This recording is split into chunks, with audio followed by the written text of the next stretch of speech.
सरकार की। आई कल कहाँ पर थे हम? कथा सुन रहे थे। हाँ, अर्जुन को भगा करके लेगी सुभद्रा। अर्जुन नहीं ले गया। बोलिए उसके बाद सुखदेव जी महाराज राजा परीक्षित को कथा सुना रहे हैं दुर्वासा ऋषि की। जो भी लीला करते हैं भगवान ही करते हैं।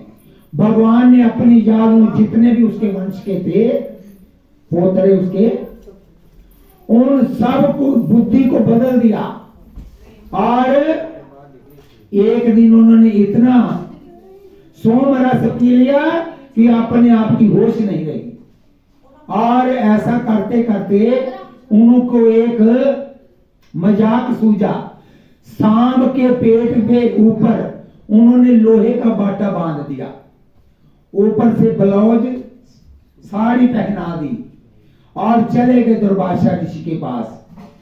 कहते हैं बाबा भजन करते करते तप करते करते तेरे बाल सफेद हो गए हैं, बता इसके घर में लड़का होगा कि लड़की होगी? बोलिए बांके। उन्होंने कहा कि इसके पेट से वो चीज पैदा होगी जो तुम्हारे सर्वंश को नाश कर देगी। शराब ले लिया। बोलिए बांके बिहारी लाल की जय। जब आए वापस उन्होंने कहा क्या किया जाए? उस बाटे को लेकर के लोहे को समुद्र के किनारे शिला के ऊपर रगड़ना शुरू कर दिया। सारा रगड़ दिया उसको। एक इतनी सी रह गई। वो कहे इसने हमारा क्या बिगाड़ देना है, इसको फेंको समुद्र में। और उसको समुद्र में डाल दिया। एक मछली थी, उसने मुंह खोला हुआ था, वो लोहे का टुकड़ा उसके मुख में चला गया। बोलिए बांके बिहारी लाल की जय।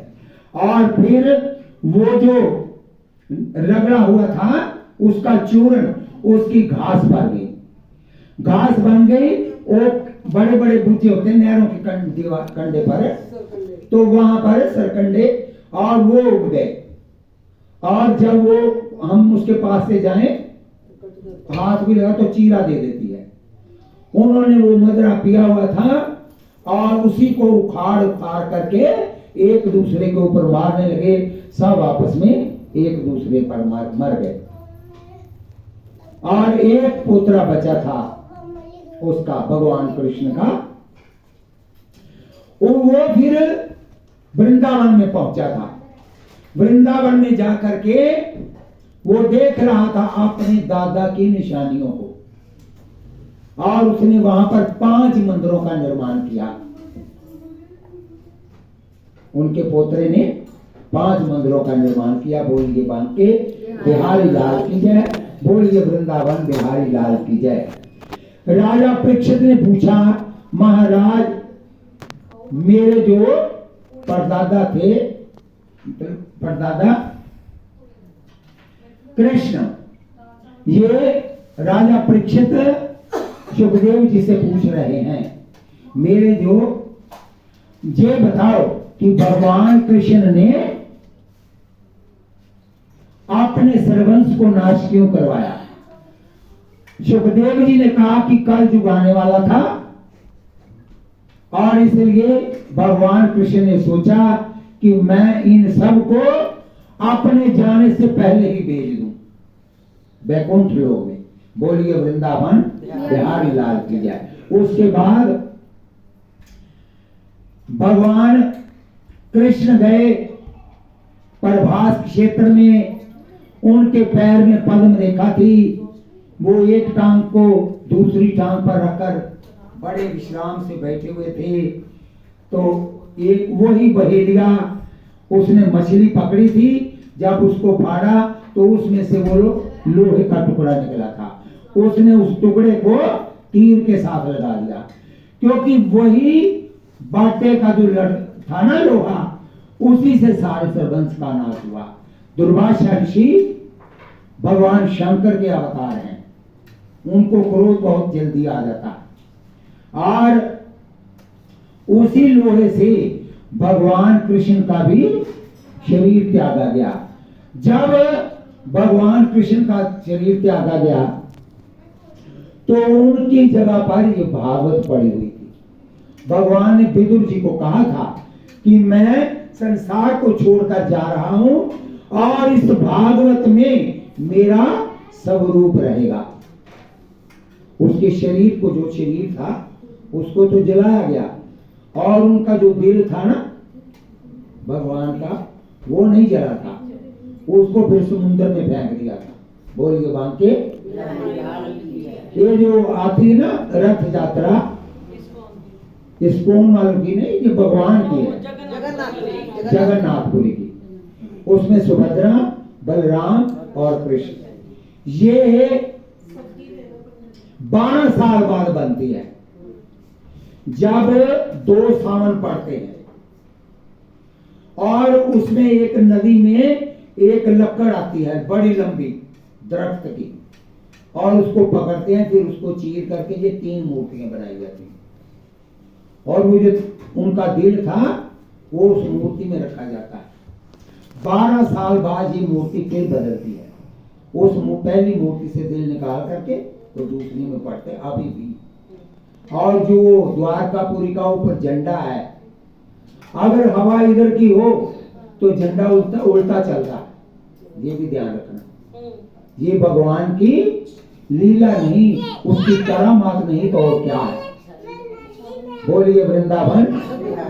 और जो उसके ऊपर सुदर्शन चक्र लगा है ऐसे करके, यहां आगे दिखे ना पीछे दिखता है ना, लेकिन जिधर से भी देखोगे आपको सीधा ही दिखाई देगा।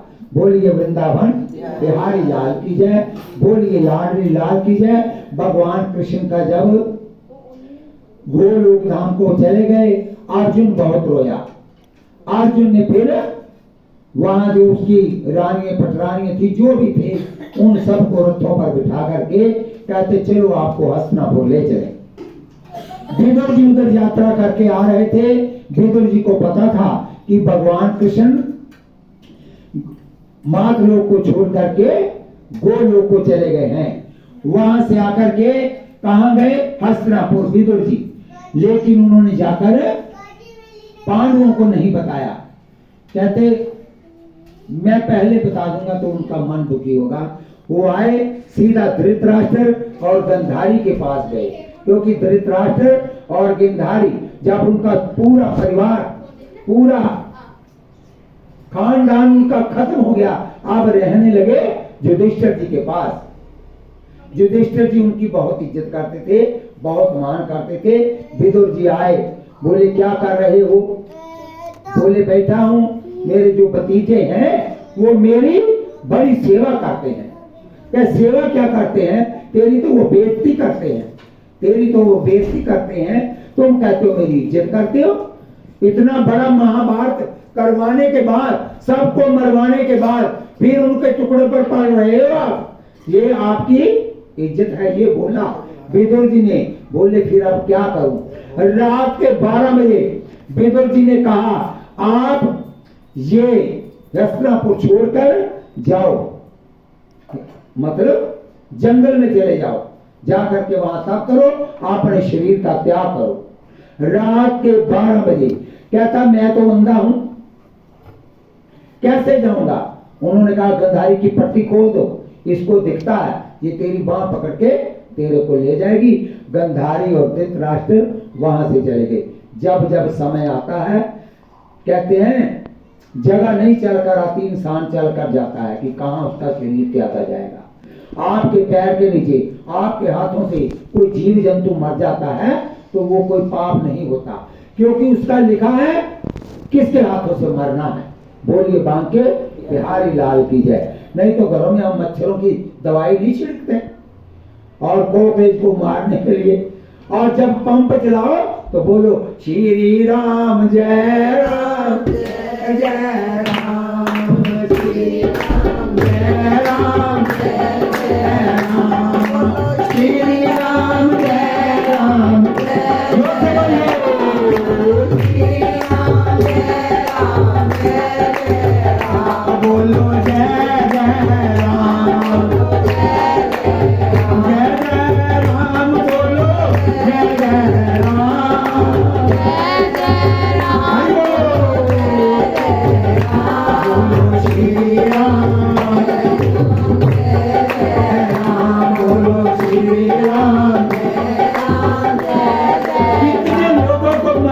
किया भगवान कृष्ण ने महाभारत में अर्जुन से, लेकिन कहता है जा तुझे पाप नहीं लगेगा, लेकिन मेरा नाम लेकर के तू तीर चला, तू पाप से मुक्त होगा।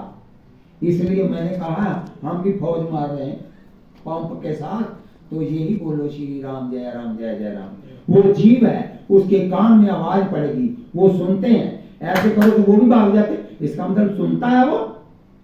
जब बोलेंगे श्री राम ने मर जाएगा तो उसकी गति हो जाएगी। बोलिए बांके बिहारी लाल की जय, बोलिए लाडली लाल की, बोलिए जुगल सरकार की। आइए उसके आगे गंधारी और धृतराष्ट्र चले गए और युधिष्ठिर जी आए, विदुर जी से मिले। उससे हाल में जहां पर वो बैठे थे तो वो कहते कहां गए हमारे दादा और दादी माँ बाप, कहां गए? बोले वो तो चले गए छोड़ करके जंगल में चले गए।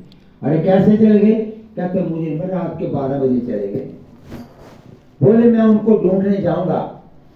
कहते नहीं, वो ताप में बैठ गए हैं, वो अपनी अग्नि को प्रज्वलित अपने आप करेंगे और उस अग्नि में भस्म हो जाएंगे 5वें दिन। बोलिए बांके बिहारी लाल की जय। अर्जुन वहां से सबको लेकर के आ रहा है और रास्ते में उसको भीलों ने घेर लिया। अर्जुन तीर चला था, कितना बड़ा युद्ध किया, लेकिन आज भीलों से अर्जुन हार गया, क्योंकि शक्ति किसकी थी उसके पास? कृष्ण की। ध्यान रखना, हमारे अंदर कृष्ण है, कब निकल जाए ये कोई नहीं पता। भगवान हमारे अंदर वास करते हैं। ये जो इतना है ये है विष्णु और ये है शंकर। शंकर कहां बैठा? गले में।